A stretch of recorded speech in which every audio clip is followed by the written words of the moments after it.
Shalom saudara yang dikasihi Tuhan Yesus Kristus. Selamat pagi, selamat berjumpa dalam renungan pada pagi hari ini. Saya mengucapkan selamat hari Minggu, selamat beribadah, damai sejahtera dan sukacita oleh Roh Kudus senantiasa melimpah dalam hati dan kehidupan saudara semua. Sebelum kita mendengarkan renungan firman Tuhan, mari sama-sama kita berdoa. Bapa kami yang di surga, Bapa dalam nama Tuhan Yesus Kristus, kami mengucap syukur untuk pagi hari ini. Kembali kami boleh bangun dengan kekuatan, kesehatan, dan berkat kebaikan Tuhan. Terima kasih untuk anugerah dan kasih-Mu bagi kami. Pada saat ini kami mau mendengarkan sabda firman-Mu. Urapi setiap kami ya Tuhan, agar kami dapat mengerti akan kehendak-Mu. Dalam nama Tuhan Yesus kami berdoa. Haleluya, amin. Saudara dikasih Tuhan, pembacaan Alkitab kita pada saat ini terdapat dalam Injil Yohanes pasal yang ke-17. Saudara dapat membacanya secara pribadi setelah mendengarkan renungan ini. Saya akan membaca Yohanes 17 ayat yang keempat. Tertulis demikian. Aku telah mempermuliakan engkau di bumi dengan jalan menyelesaikan pekerjaan yang engkau berikan kepadaku untuk melakukannya. Saudara dikasih Tuhan, pribadi Yesus Kristus adalah pribadi kedua dari Allah Tritunggal. Dalam pasal 17 ini kita membaca bagaimana Tuhan Yesus berdoa kepada Bapa. Dan kalau kita memperhatikan doa yang disampaikan dalam pasal ini, maka kita dapat melihat identitas Tuhan Yesus sebagai manusia dan sebagai Allah. Karena Dia adalah Allah yang menjadi manusia, maka tidaklah mengherankan bahwa Dia menyebut dirinya dengan utusan. Namun status sebagai utusan tidak mengubah citra dan statusnya sebagai Allah yang berkuasa, yang satu dan sehakikat dengan Bapa. Doa Tuhan Yesus di sini bukanlah doa yang biasa. Doa ini tidak bisa disampaikan oleh kita manusia, dan tidak bisa pula disampaikan atau diucapkan oleh para nabi. Bahkan Musa sekalipun, nabi besar, tidak dapat mengucapkan doa seperti ini. Ada berbagai ucapan dalam doa Tuhan Yesus di sini yang dengan jelas menunjukkan keilahiannya. Di antaranya adalah yang pertama, di ayat yang kedua, dinyatakan bahwa Tuhan Yesus memberikan hidup yang kekal. Siapa yang sanggup memberikan hidup yang kekal? Tidak ada yang sanggup memberikan hidup yang kekal selain dari Allah sendiri, pencipta alam semesta ini. Malaikat tidak bisa. Iblis juga tidak bisa, apalagi manusia. Tidak ada yang dapat memberikan hidup kekal kecuali Allah. Yang kedua, saudara, di ayat yang kelima, dinyatakan tentang kemuliaan Tuhan Yesus yang telah ada dalam hadirat Bapa sebelum dunia ada. Hal ini sesuai dengan apa yang dinyatakan dalam Yohanes 1 ayat 1-2. Di situ tertulis, pada mulanya adalah Firman. Firman itu bersama-sama dengan Allah, dan Firman itu adalah Allah. Ia pada mulanya bersama-sama dengan Allah. Dan di ayat 14 bagian A dikatakan, Firman itu telah menjadi manusia. Jelas di sini saudara, kita dapat melihat dan memahami bahwa Yesus Kristus bukanlah hanya sekedar manusia biasa, tapi Dia adalah Allah. Dalam ayat yang ketiga kita membaca tentang syarat hidup yang kekal, yaitu mengenal Allah dan mengenal Yesus. Kedua hal ini tidak dapat dipisahkan, sekalipun kelihatannya terpisah. Yesus adalah penyataan Allah dalam wujud manusia, dan Ia adalah wujud Allah dalam rupa manusia. Kalau kita mengaku mengenal Allah, tapi mengabaikan dan tidak mau percaya kepada Tuhan Yesus, maka kita tidak memiliki hidup yang kekal. Tapi kalau kita percaya kepada Allah dan percaya kepada Tuhan Yesus, maka kita memiliki anugerah kehidupan selamanya.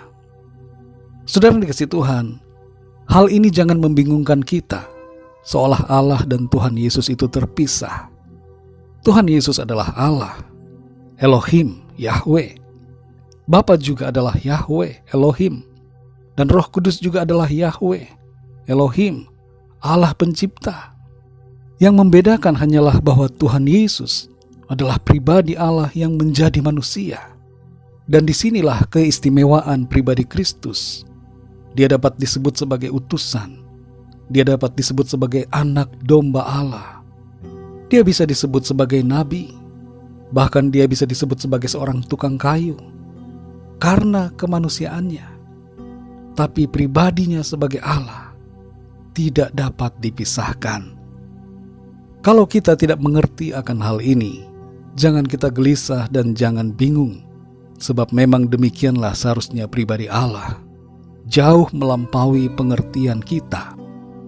Seandainya Allah bisa kita mengerti dengan mudah menggunakan logika kita, maka dia bukanlah Allah. Saudara yang dikasihi Tuhan, dalam Yohanes 17 ayat yang keempat, di situ Tuhan Yesus berkata, "Aku telah mempermuliakan engkau di bumi dengan jalan menyelesaikan pekerjaan yang engkau berikan kepadaku untuk melakukannya." Melalui ayat ini, saudara, kita memahami ada satu hal yang penting dalam hidup kita, dan kita mengerti tentang bagaimana sebagai manusia kita dapat mempermuliakan Allah dalam hidup kita di bumi ini. Caranya adalah seperti yang Tuhan telah ajarkan dan seperti teladan yang telah Ia berikan, yaitu dengan cara menyelesaikan pekerjaan yang Tuhan berikan kepada kita untuk kita lakukan. Setiap kita yang hidup di bumi ini bisa memilih apakah kita mau memuliakan Tuhan, memuliakan setan, atau memuliakan diri kita sendiri. Tentu yang terbaik yang harus kita lakukan adalah memuliakan Tuhan di sepanjang hidup kita. Karena itu, saudara, apa yang hendaknya kita lakukan adalah menyelesaikan pekerjaan Tuhan dalam hidup kita. Apa yang dimaksud dengan menyelesaikan pekerjaan Tuhan bagi kita adalah, yang pertama, melakukan kehendak firman Tuhan. Yang kedua, mengerjakan visi dan panggilan Tuhan dalam hidup kita. Dan yang ketiga, mengasihi Tuhan dan sesama kita. Mari saudara yang dikasihi Tuhan, permuliakanlah Tuhan dalam sepanjang umur kita di bumi ini. Sampai akhir nafas kita, biarlah nama Tuhan yang senantiasa kita muliakan. Mari kita berdoa. Bapa kami yang di surga, Bapa yang baik, Bapa dalam nama Tuhan Yesus Kristus, kami bersyukur untuk firman-Mu yang sudah kami baca, kami dengar dan renungkan pada saat ini. Ada satu kebenaran yang kami belajar daripadanya, yaitu bagaimana kehidupan yang memuliakan nama Tuhan, yaitu dengan cara menyelesaikan pekerjaan-Mu yang Tuhan berikan kepada kami untuk kami lakukan.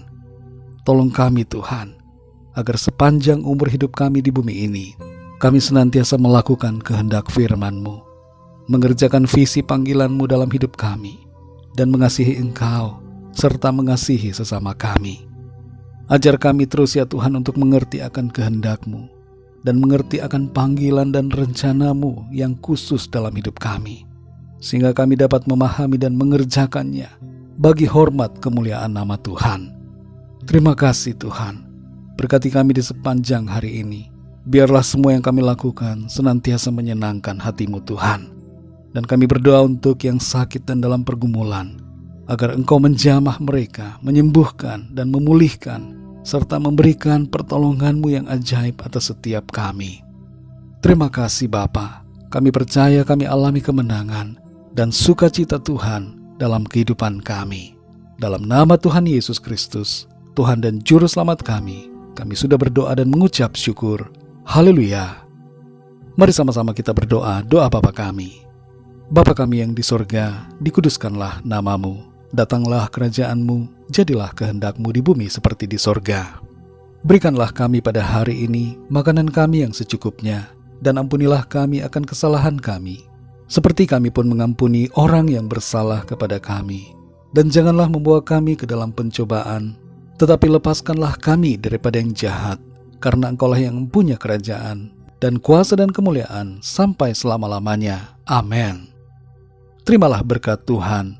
Tuhan memberkati engkau dan melindungi engkau. Tuhan menyinari engkau dengan wajah-Nya dan memberikan kasih karunia. Tuhan menghadapkan wajah-Nya kepadamu dan memberikan damai sejahtera. Berkat anugerah dari Bapa Surgawi, cinta kasih karunia dari Tuhan Yesus Kristus, dalam persekutuan dan penghiburan Roh Kudus, menyertai kita semua sekarang ini dan sampai selama-lamanya. Dalam berkat nama Tuhan Yesus Kristus. Haleluya. Amin. Puji Tuhan, saudara yang dikasihi Tuhan, saya percaya firman Tuhan menjadi berkat dan kekuatan buat saudara semua, dan Roh Kudus akan menolong saudara untuk lebih lagi memahami kebenaran firman Tuhan.